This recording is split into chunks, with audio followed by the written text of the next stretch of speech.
Hello and welcome to another YouTube exclusive of the Smash Accept podcast. I'm your host, Michael Royer. You can find me on Twitter at DynastyDadFF. Joined as always by my main man, FF Snoog. And today what we're going to do is bring you just an episode that Dane Brugler from The Athletic released his latest mock draft 2.0.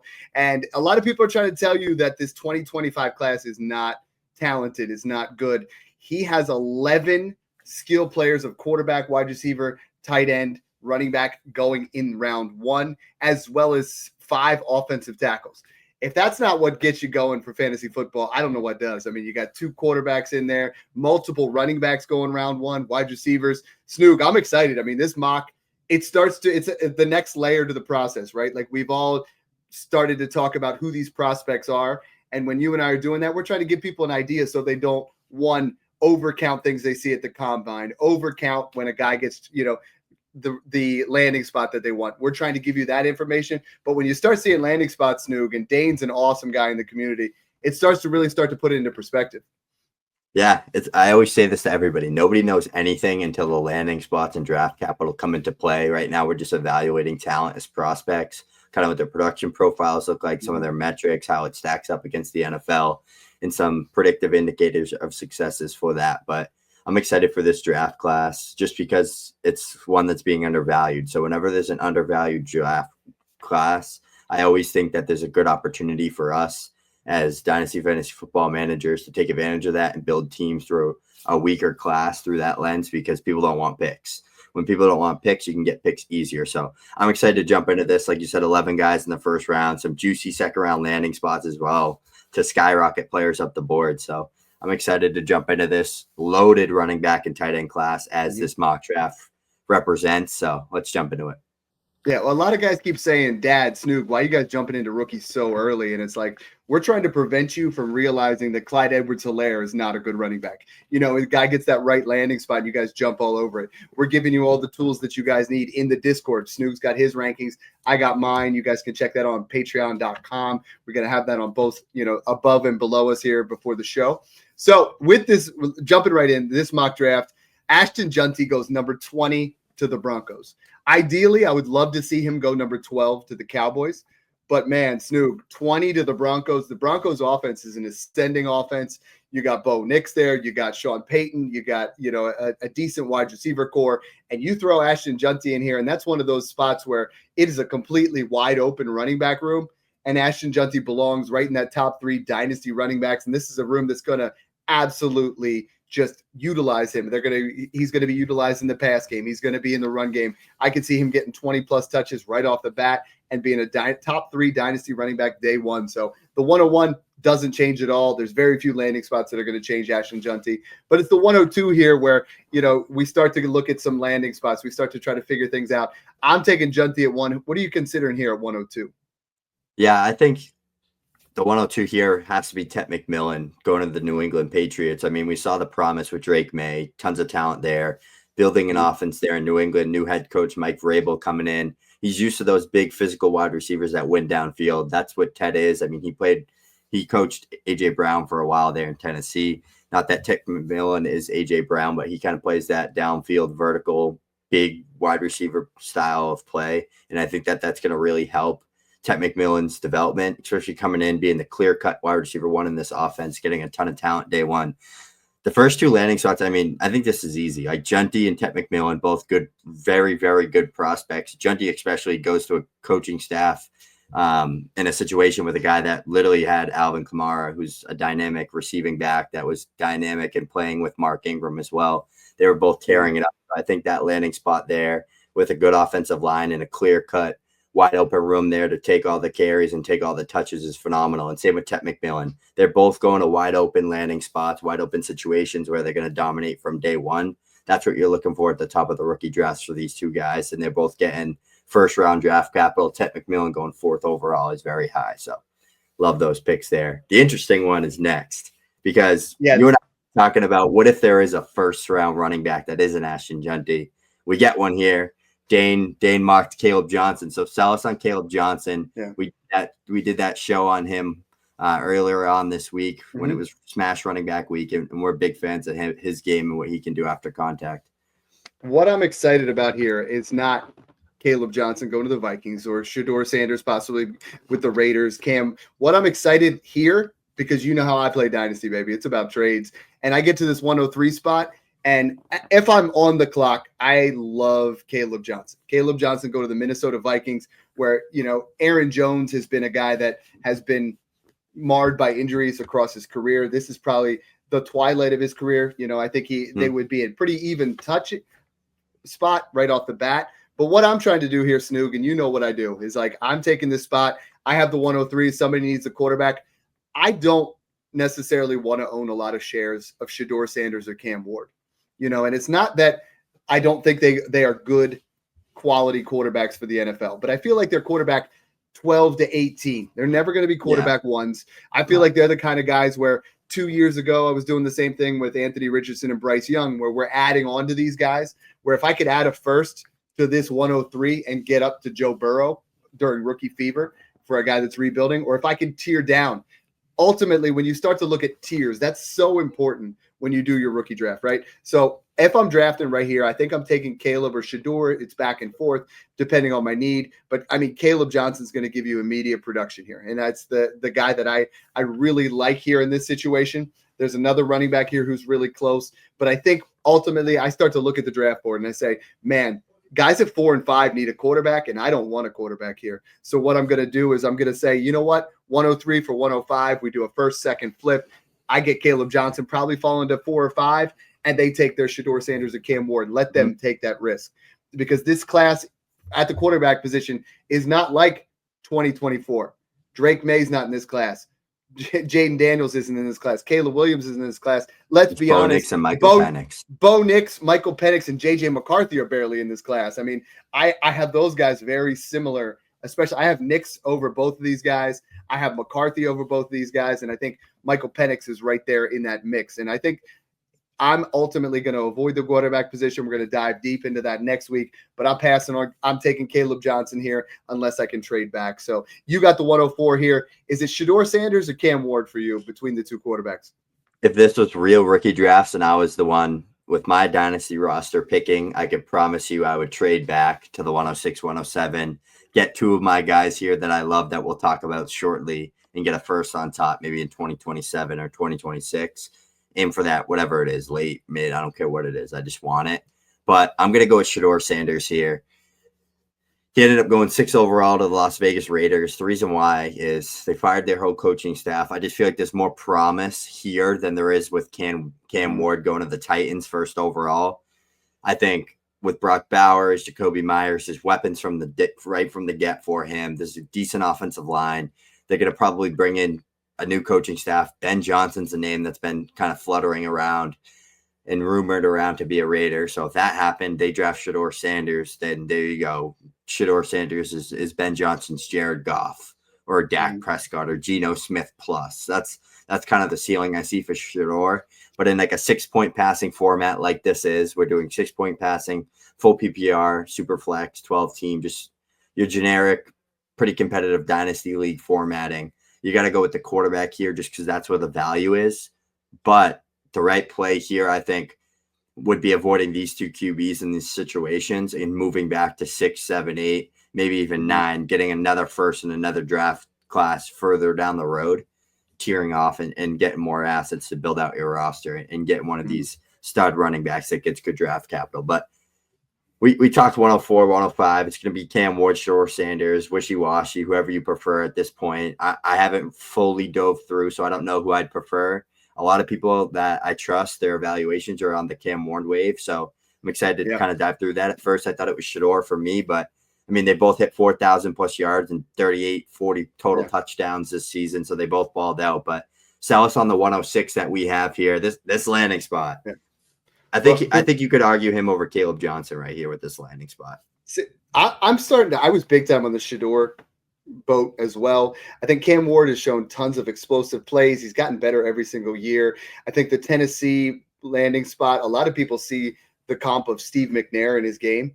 You know, I don't quite see that yet. I got to dig deeper into his tape. But I think you're right that 4-5, you could even argue at 3-4, your quarterbacks are going to go there. But, man, another landing spot here, Snoog, where arguably You could take him as high as 103 because this is a guy we keep saying the running back position between Hampton and TreVeyon Henderson and Kaleb Johnson, it's going to be landing spot. It's going to be where they go. And in this particular mock draft, Dane Brugler has TreVeyon Henderson going to the Cowboys in the early second at pick 44. This is a smash spot. We want one of these running backs to go to the Cowboys, and it might be an even juicier landing spot than what we saw with Kaleb Johnson going, late first to the Vikings. You do have to pay attention to that when a guy goes late first as opposed to mid-second. But this is somewhere where TreVeyon Henderson is in a dream landing spot. You have to think the Cowboys obviously going to get a new coach.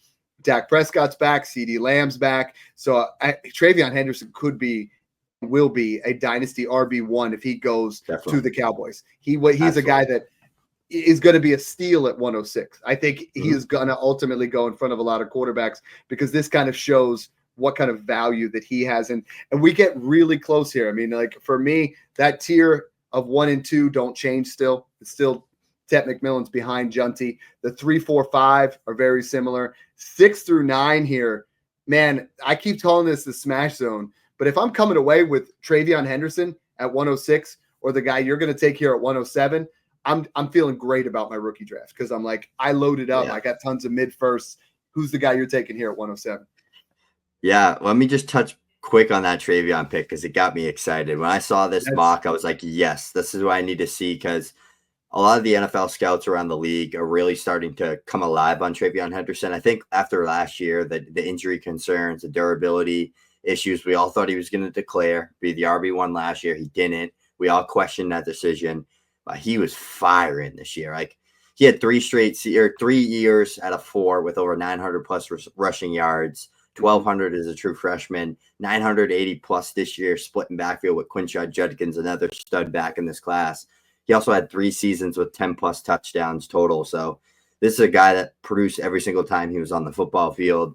When healthy, he's one of the best running backs in any draft class.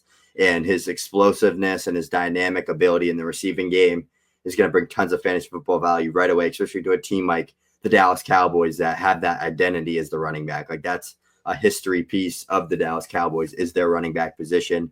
I think TreVeyon can bring that back to life, but let's transition into the 107. I get my guy, my wide receiver 2 in this class, Emeka Egbuka, first round draft capital, 21st to the Pittsburgh Steelers. I'm assuming if they make this pick, George Pickens is gone.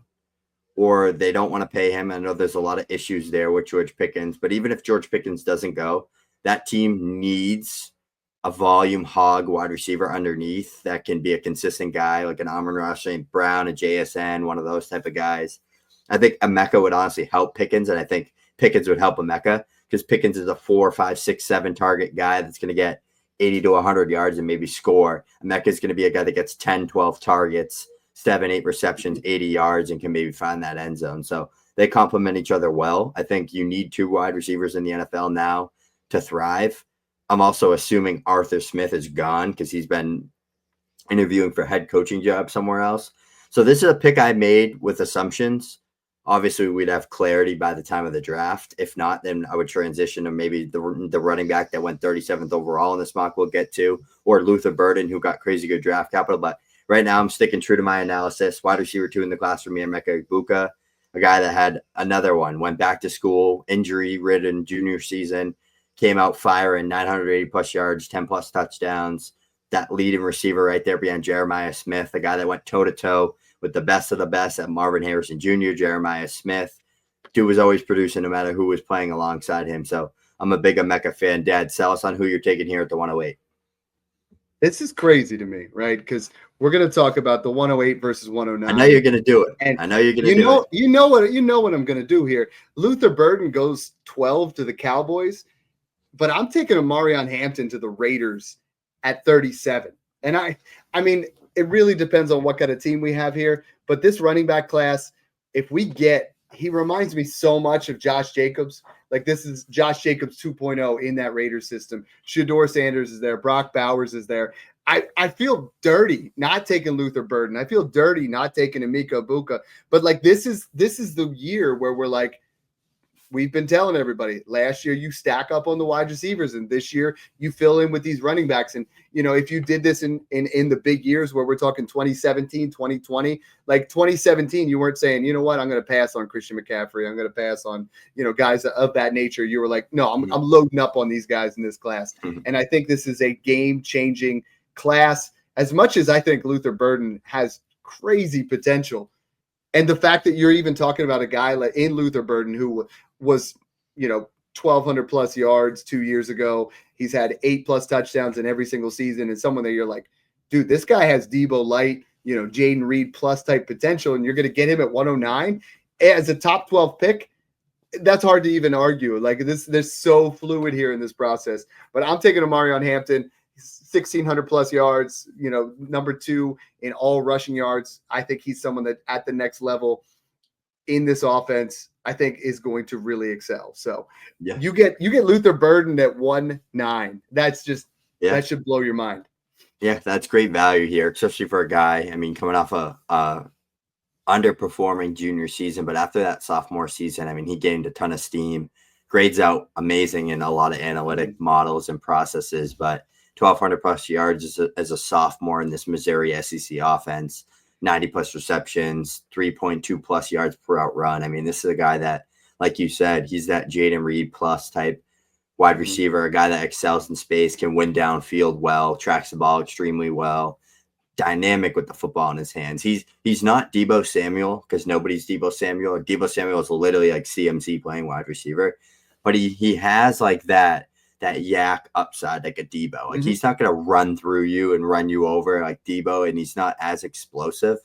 But I think his long speed's a little bit better than Debo's is, and I think that he's a little bit more shifty and nimble than Debo. Like he has a lot more elusiveness. So I think he's just one of those guys that would slide in right alongside CD, kind of playing that similar role as CD. So they'd both just be dynamic playmakers with Dak Prescott coming back, hopefully healthy. TreVeyon Henderson in this draft going to the same team would help bring the run game alive. So I think overall the whole Dallas Cowboys offense would take a big boost from this, especially because they just fired Mike McCarthy. So they're now in the hot seat, figuring out who their next head coach is going to be, figuring out who the play caller is going to be over there in Dallas. So I'd be very, very happy with Emeka, Luther, or Omarion Hampton here with these 3 landing spots at draft capital. Honestly, if I was 107, I'd probably trade back to the 109 and take whoever fell, because I think that Emeka to the Steelers isn't my favorite. I'd love to see him go maybe 20th to Denver, but Jeanty does in this draft, or maybe see him go to the Texans at 25, pair him up with CJ Stroud again. But I would love any of these 3 in this mid to late first for how cheap these picks been going too. Like they're a lot cheaper, but tight end 1, he's all yours. Sell us on him. I don't love the landing spot, but the draft capital is premium. 106 through 110. That's the smash zone. Last year we talked about being 107 to 110. And guys were like, well, Dad, that's when you're starting to get out of those range. And 107 to 110 was, Brock Bowers was in there every single time. Brian Thomas Jr., Ladd McConkey, like you were getting those guys in all of your drafts. And Snoog, we'd be remiss if we didn't talk about it, because Travis Hunter goes 3 here to the Giants. And the only reason we've passed up on him, and it's not that we're not drafting him, because let's be honest, if the Giants come out and say, you know what, he's going to be a wide receiver for us, all right, dang, go and pick 3. I think he goes all the way up to 106, maybe even over some of the quarterbacks. If they say he's just a wide receiver, I'm starting. How I love Travis Hunter. I'm just nervous because we know who their quarterback would be in this mock draft. They take Jalen Milroe in the early second, so it'd be Milroe trying to put a football throwing in the same direction as Malik Neighbors and Travis Hunter. I feel like it would be a disaster, but Travis Hunter's top 3 in this draft if he's full-time wide receiver. And anybody that wanted to, they're going to definitely bring that up. But if he's a corner and he plays a handful of downs every game, you're going to start. Then we're starting. I can't, based off this mock, and this is starting to bring reality to things, is can I take him over Luther Burden if Burden goes 12 to the Cowboys in a good offense with a good quarterback? I don't know. I don't think I can do that if we're talking he's going to be part-time. I can't take him over Egbuka that's going to the Steelers, Hampton that's going to the Raiders. I think I would take him still here above Warren. But for me, this is actually a dream landing spot for me is the Indianapolis Colts at 14. I think they need a security blanket. They need somebody that is going to be able to do it all. I think Anthony Richardson is, struggled this year. Like, to say that is a massive understatement, but he needs more weapons around him. Downs, Pittman are not the same level of talent that we're talking about when we're talking about Tyler Warren. Tyler Warren immediately I have as a top 6 dynasty tight end. I was at one point where I was like, you know what? He's a tight end 1, but outside of McBride, Bowers, Kittle, Laporta, you could argue him tight end 3 or 4, I think, for sure. Yeah. I mean, I'm not putting him over Laporta yet, but I mean, I think we're in that area talent wise. He's going to be up there. And then this is where I wanted him to go, is where 111, we have Colston Loveland going to the Chargers. Now, I think Warren is a better tight end, but I think Loveland's landing spot here puts them in the same tier where you're like, damn, like I'm going to get 2 top 8 dynasty tight ends in the late rounds of my first round rookie picks. I'm loving that. I mean, in tight end premium at 0.75, that is just insane value. Especially because he'd be going and playing with his old head coach and Jim Harbaugh, which would be really interesting with Justin Herbert, just a guy that turns everybody around him into a fantasy football value and reception hog. So that's my pick. My next pick would be definitely Colston Loveland in this tight end premium 0.5 tight end premium mock draft, just because, I mean, he's a damn great tight end. Like, I know I like Warren a lot better, but Colston Loveland, 20 years old still, a guy that had like 600 of Michigan's receiving yards this year, which doesn't sound like a big number. The next highest receiver had like 250. So he dominated the receiving yards for Michigan. When JJ was there, he was great. He had like 680 or 700. I wanted to go Judkins here, but Judkins doesn't go in the first 2 rounds of this mock draft. So I just put in round 3 draft capital, and I don't know what landing spot it would be. So Judkins, just hard to take him in this draft mock, but as long as he goes in the 3rd round, I would take him here. But Loveland here, I think, feels like screaming value at the 111. Him and Warren are both stud tight ends, going to both come in as top 8 dynasty tight ends in my rankings, as long as they go in the 1st round. Warren is a lot more of that Trey McBride reception hog, can move him all over, can play him in the backfield, play him in line, play him in the slot. Loveland's more that athletic, traditional tight end that's just going to win downfield and win down the seam. And I think that him and Harbaugh and Justin Herbert would just be a phenomenal landing spot. So I think that's good value there. Talk about the 2 guys that we have here at the 112. Without an actual landing spot for Judkins. So if he goes round 3, but he goes to an offense where he's going to get usage right off the bat, I think he jumps way up.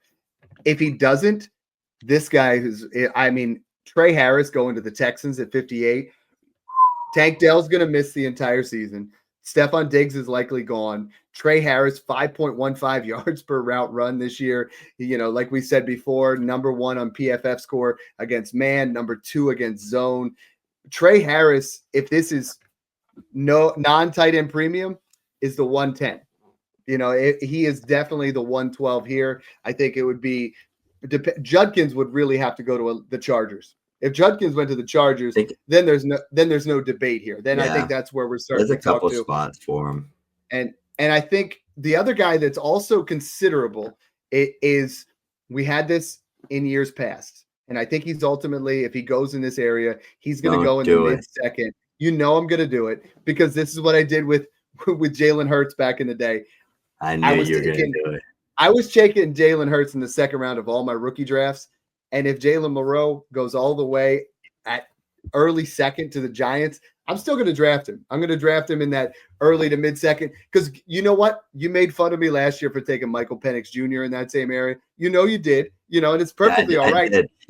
but it's process over results. Do I love Michael Penix Jr.? No, I think he's a poor man's Tua Tagovailoa.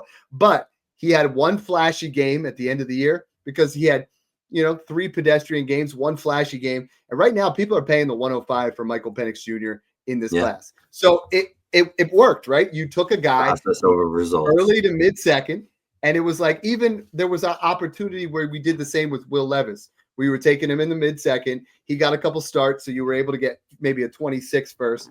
I think you're going to have an opportunity with Milroe where you take him 204, and then all of a sudden you're like, all right, cool. Now I'm going to flip him for a first as soon as he starts or flashes at all. So this was kind of fun because now we're adding things. We did our wide receiver video this week. It's wide receiver week. We did our running back show. We've been trying to give you guys daily YouTube content on top of what we do in our Patreon Discord, on top of what we do on Twitter, on top of the podcast that we have on Apple and iTunes. So make sure you guys subscribe on all those different things. Wanted to give you a quick recap. 101 doesn't change. Ashton Jeanty to the Denver Broncos. Snoog. That has me excited. Like, locked and loaded in the same tier as Bijan and Gibbs if this happens. Yeah, we talked about it earlier. Clear landing spot. He's going to be the guy from day one with Sean Payton, a mastermind offensive head coach. Bo Nix, tons of promising there. Good offensive line. He's going to probably see 300-plus touches year one. He's going to be used in the screen game like crazy. Amazing landing spot. It's not the prettiest, but I could get behind seeing Ashton Jeanty running around in those orange uniforms. I think it would be pretty cool.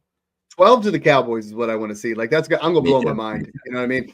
We still gotta we gotta find. That's my birthday weekend. You and I got to go to the draft, man. Yeah. So Tet McMillan to the Patriots. Honestly, as a New England guy with that Boston hat on, you got to love this. I mean, this. Yep. I put him as my dynasty wide receiver 13, with the assumption that he goes to the Patriots, and I was getting mocked for that today. But I feel like this Drake May to Tet McMillan is a slightly lesser version of Joe Burrow to Jamar Chase. It's not a poor man's version, but it's that light.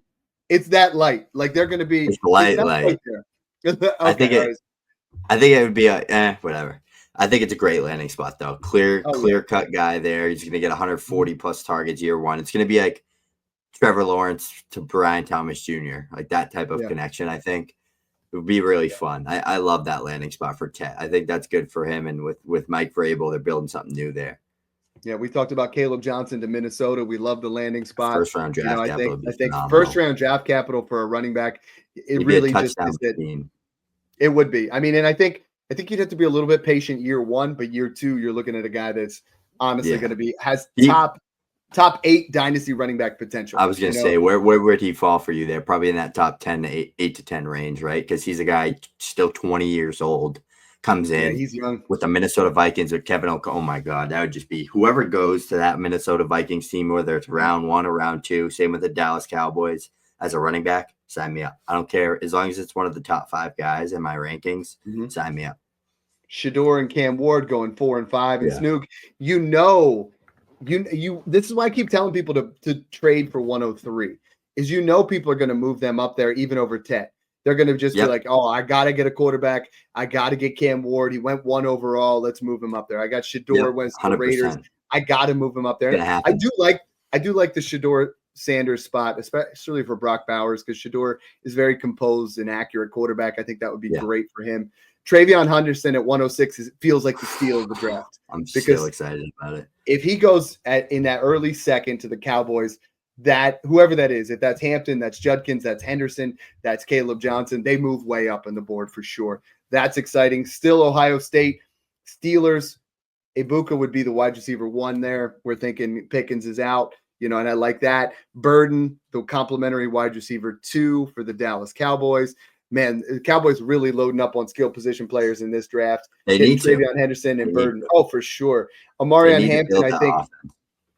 Getting Omarion Hampton in this area of that, what we have him at 108, that blows my mind because this is where one of those spots we want. He is, a lot of people's RB2 in the class. If he goes here, he's in that. All 3 of those guys are in that like same tier.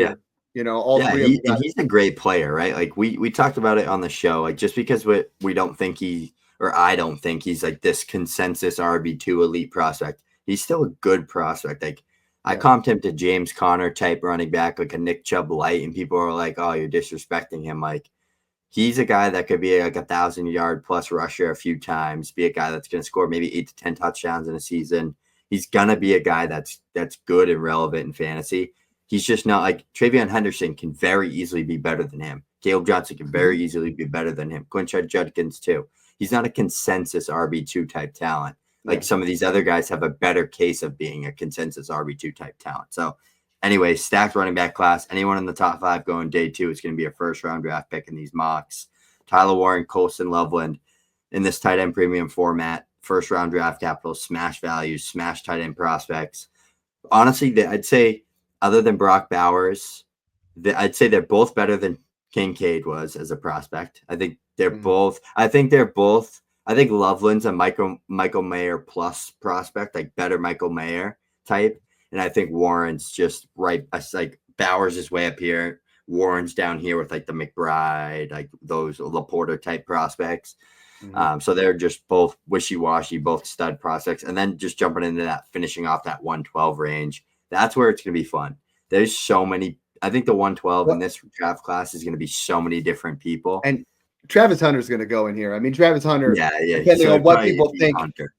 And we're like, I'm not going to own any Travis Hunter shares. Just like 2 years ago, I didn't own a single Jameson Williams share just because I didn't like the idea. You know what I mean? And that's what's nice in Dynasty. That doesn't mean that you're not going to, during your rookie draft, get to know your league mates. Snoog and I talk about this all the time at Smash Accept.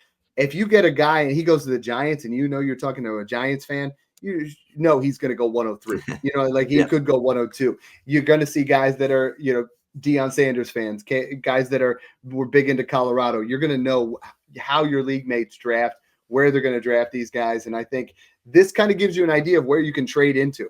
This gives you some pockets here where it's like, oh man, I love things in that 106 to 109 range. I'm going to push in there now and try to do it cheap, because right now, TreVeyon Henderson at 106 is easily worth a second more than what I would say Tyler Warren is at 110. Maybe even a late first more than what Colston Loveland is at 111. But right now you can buy that cheaper. You can you can go ahead and you can throw out Tajay Spears in a third plus your 111 to get to 107 in some leagues. Because people I think the best picks. I think the best picks, if I'm going to buy today, are 105 through 107, because I truly think Shedeur and Cam Ward go top 5 in the NFL draft. They're going to be locked in as 103, 104, or 102, 103, 104. Between that range, you're going to get the RB2 of this class. You're going to get wide receiver 2 of this class. You're going to get RB3 of this class. You're going to get Tyler Warren. You're going to get all these studs. If you want, I'll own 0 Cam Ward and Shedeur Sanders.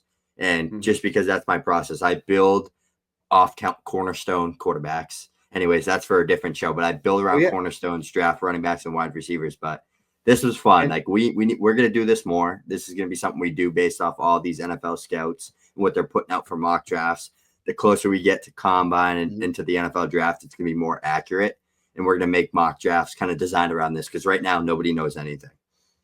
Yeah. And this is the part where we're just talking about insulating. So, I mean, I'm not actively trying to trade up too high, but if a guy wants to trade from 106 or 107 to 102 and add his 26 first or 27 first, you start to insulate. And now all of a sudden I get Egbuka and a first for McMillan, or I get Henderson and a first. It's gonna be a fun offseason. If you guys want to learn more of those strategies, more of the principles that we do at Smash Accept, patreon.com/Smash Accept. We got the link in the bio. We got it all over the place. So thanks for tuning in, guys, and enjoy the process.